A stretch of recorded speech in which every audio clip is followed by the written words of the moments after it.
Oi, pessoal. É, Hoje, nesse episódio de Quem Ler e Por quê, eu vou falar sobre esse livro do Júlio Cortázar, chamado História de Famas e Cronópios.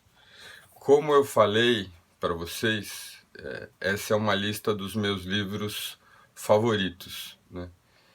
E que me surpreendem pela maneira, pela qualidade com que eles foram escritos, pela originalidade, sem precisar serem livros, enfim, de autores muito conhecidos.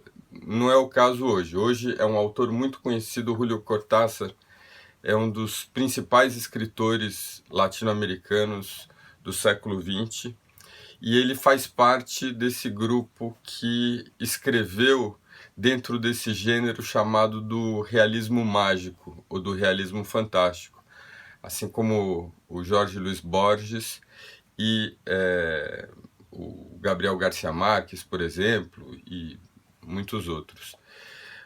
Eu sou encantado pelo realismo mágico porque eu tenho a impressão que ele representa a nossa maneira de ver, a maneira de ver latino-americana. Ou seja, existe, enfim, uma maneira de ver realista, que eu acho que é importada, acho que da Europa, e a maneira de ver realista mágica, que é latino-americana, porque ela é tão cheia de níveis de entendimento, e tão cheia de povos, e tão cheia de misturas, né?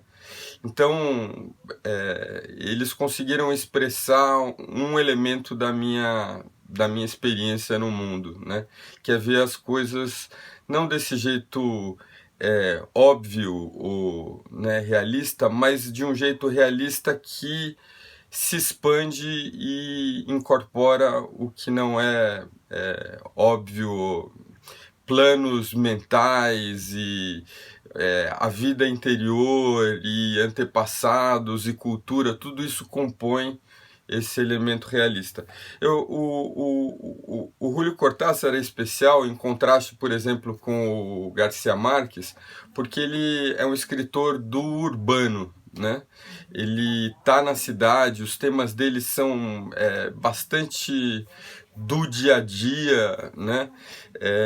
Ao contrário, por exemplo, do Garcia Marques, que, enfim, fala de um outro ambiente mais tropical, enfim, em que o interior existe.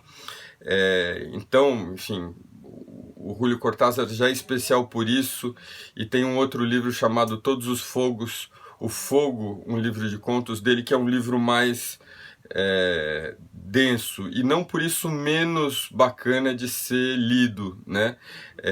Um dos elementos, uma das características que eu gosto do Cortázar é que ele é acessível, né? Ele não tem um texto complexo para falar sobre coisas sutis e interessantes, né? Ele tem um texto quase jornalístico. Nesse sentido, ele lembra um pouco a Clarice Lispector, né? Comparada com, por exemplo, o João Guimarães Rosa, que tem um texto difícil mesmo. A Clarice Lispector escreve com simplicidade, com clareza, com as palavras do dia a dia, e da mesma forma o Cortázar. Esse é quase um livro infantil e eu adoro porque ele talvez ele possa ser lido, eu nunca tive essa experiência, também por crianças, né? Ou para crianças, né? Ele é dividido em 4 partes. Ele tem enfim, uma parte inicial que é um manual meio maluco, né? De como fazer coisas muito óbvias e, enfim, eu acho que é das coisas mais engraçadas que eu li originais, né? Mostrando aí essa possibilidade do texto de falar sobre o que é difícil, o que a gente percebe, mas às vezes não consegue comunicar, né? Cumprindo essa função da arte do livro.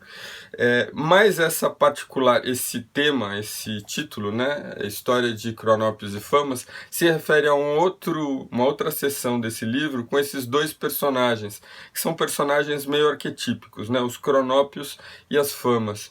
Os Cronópios são pessoas ou são seres que estão soltos no mundo, né? E que eles vão fazendo as coisas conforme elas acontecem e no final a vida é esse processo delas e elas estão sempre interessadas como se fossem um pouco fadas e as famas talvez eu tenha invertido quem é Cronóbio e quem é Fama, mas enfim. Mas as Famas seriam o contrário, né?